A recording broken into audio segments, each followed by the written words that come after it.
So there was this mysterious plague that was kind of spreading like wildfire throughout the land. There had never been anything like it. And if you got caught with this plague, death was not very quick.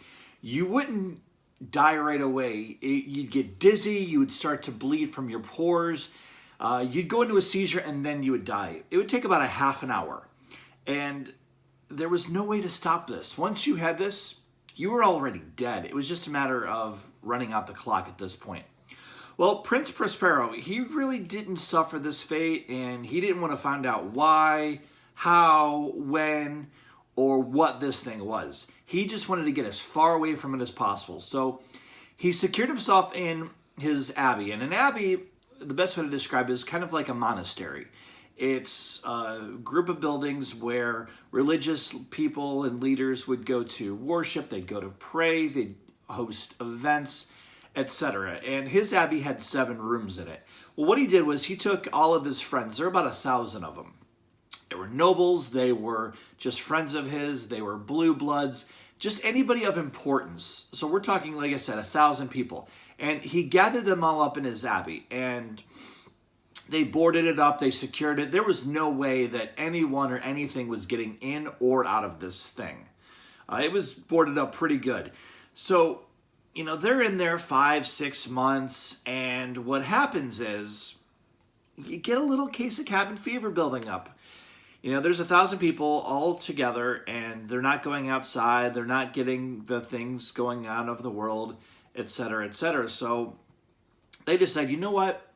Let's have a masquerade ball. Let's have some fun here. So they have this masquerade ball, and they decorate each one of the rooms. Now, each room had its own color scheme, had its own theme, and 6 of them, bright colors. We're talking blues, we're talking, nice reds, we're talking yellows, we're just talking nice, vibrant colors. The 7th room, however, now that's a different story. This room was black, and the only lighting in it came through was like this red blood color. It just did not feel right, and no one really went into this room. And the only thing in this room really was this big, tall, black clock. And it would just chime every hour. And you ever get that feeling where when you hear a sound, it just kind of makes you freeze and you don't like it. You get this just chilling feeling all over your body. That's kind of what was happening, because every time this thing would chime every hour, everyone would just immediately stop what they were doing. And they would listen. And they would just wait until this clock became silent before they continued their activities. Well, at the stroke of midnight, some of the guests, and mainly Prince Prospero, they noticed this one figure who they didn't really recognize. And he was wearing a mask that looked like he was a victim of this plague that was going through. He was also wearing this death shroud that just had blood splattered all over it. And everyone was just kind of standing back and, looking at this guy up and down and trying to make out, who is this guy? I don't recognize him. Why is he dressed up like a victim of this plague? Well, this bothered Prince Prospero. So much so that he doesn't do it himself, but he demands everyone around him. They go up to this guy, they unmask him, they take him into custody, and they're going to hang him the next morning. He's done. Gone. However, nobody did a thing. And Prince Prospero, he had one of those booming voices that everyone in all of the other 6 rooms heard him. Everyone throughout the abbey heard him. No one moved a muscle. They were terrified of this guy, because they didn't know who he was. They didn't know why he was there. They just knew that this was an uninvited guest. Well, Prince Prospero, he was kind of embarrassed that he didn't, take charge himself. He kind of cowered out a little bit, backed off. So this angers him.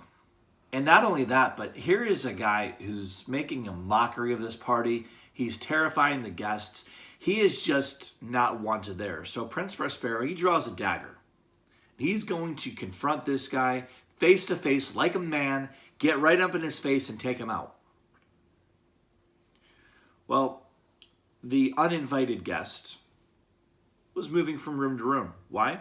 No one was going to stop this guy. Everyone just kind of backed off and let him do whatever he wanted to do. Well, Prospero decides to follow him. He follows him into every room, dagger drawn. He is going to confront this guy once and for all. And finally, there's the showdown. Prospero and the uninvited guests, face to face in the black room. No one saw what happened, but they heard this blood-curdling scream, followed by the dagger hitting the floor.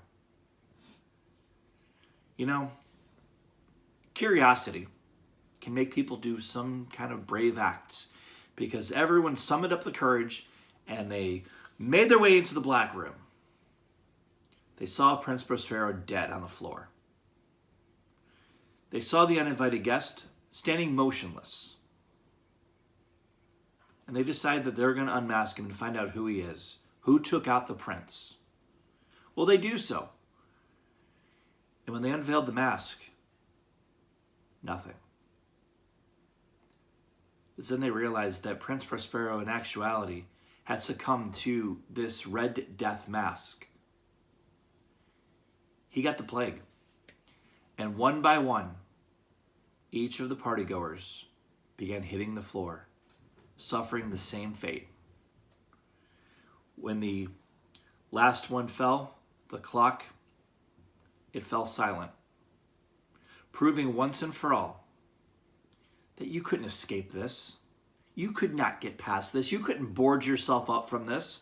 There was no way to escape from this limitless, supreme power that the Red Death had over everyone in the land.